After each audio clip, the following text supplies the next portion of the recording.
ఎగువన ఉన్న మహారాష్ట్ర కర్ణాటకలో కురుస్తున్న భారీ వర్షాలకు కృష్ణా నదికి వరద ఉధృతి పెరిగింది. నారాయణపేట జిల్లా కృష్ణా మండలం గుడేబల్లూరు పరిధిలోని వాసునగర్ క్యాంపు పంట పొలాలను వరద ముంచెత్తింది. ప్రజలను అక్కడి నుంచి గుడేబల్లూరు జిల్లా పరిషత్ ఉన్నత పాఠశాల మేరీ మెమోరియల్ స్కూల్ సురక్షిత ప్రాంతాలకు తరలించారు అధికారులు. భీమా నది నుంచి 5 లక్షల క్యూసెక్కుల వరద కృష్ణా నది నుంచి 1 లక్ష క్యూసెక్కులు వస్తోంది. కృష్ణా నదిలోకి మత్స్యకారులు వెళ్లొద్దని ప్రమాద హెచ్చరికలు జారీ చేశారు. ముఖ్యంగా మనం కృష్ణా మండలంలో కృష్ణా నది మరియు భీమా నది కలిసే సంగమము మా తంగడి గ్రామంలో ఉన్నది. ఎగువ ప్రాంతంలో కురుస్తున్న వర్షాలకు భీమా నదిలో దాదాపు 5 లక్షల క్యూసెక్ల వరద నీరు వస్తున్నది. అలాగే కృష్ణా నదిలో దాదాపు 1 లక్ష క్యూసెక్ల వరద నీరు వస్తున్నది. ఈ రెండు కలుపుకొని మనకు దాదాపు 6 లక్షల క్యూసెక్ల వరద నీరు మన ప్రస్తుతం కృష్ణా నదిలో ప్రవహిస్తున్నది.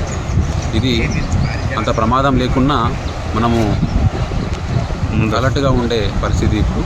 కాబట్టి మన నది ప్రాంతంలో ఉన్న గ్రామాలలో సుగులింగంపల్లి కానీ, కుసుమూర్తి కానీ, తంగడి కానీ, కృష్ణ కానీ, హిందూపూరు, అలాగే మన క్యాంప్స్ ఉన్న వాసునగర్, మారుతినగర్లో అందరికీ కూడా హెచ్చరికలు జారీ చేసినాము. ఈ మత్స్యకారులు కానీ, రైతులు కానీ, ఈ మత్స్యకారులు చేపలు పట్టడానికి కానీ, అలాగే రైతులు కానీ ఏమైనా బోరు మోటార్ విషయంలో కానీ నదిలోకి వెళ్లకుండా వాళ్ళకి హెచ్చరికలు జారీ చేసినాము.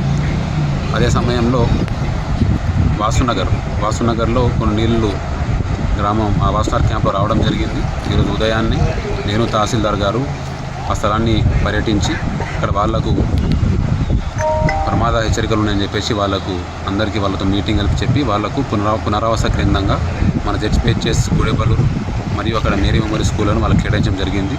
ప్రస్తుతం అయితే ఎలాంటి ప్రమాదక పరిస్థితి లేదు. ప్రస్తుతం అయితే నిలకడగానే వరద ప్రవహిస్తుంది. కానీ మాకున్న సమాచారం ప్రకారం ఇంకా వరద నీరు ఇంకా ఎక్కువ వచ్చే అవకాశం ఉంది. కాబట్టి అలర్ట్గా ఉండమని అందరినీ ఈరోజు వెళ్ళి హెచ్చరించడం జరిగింది.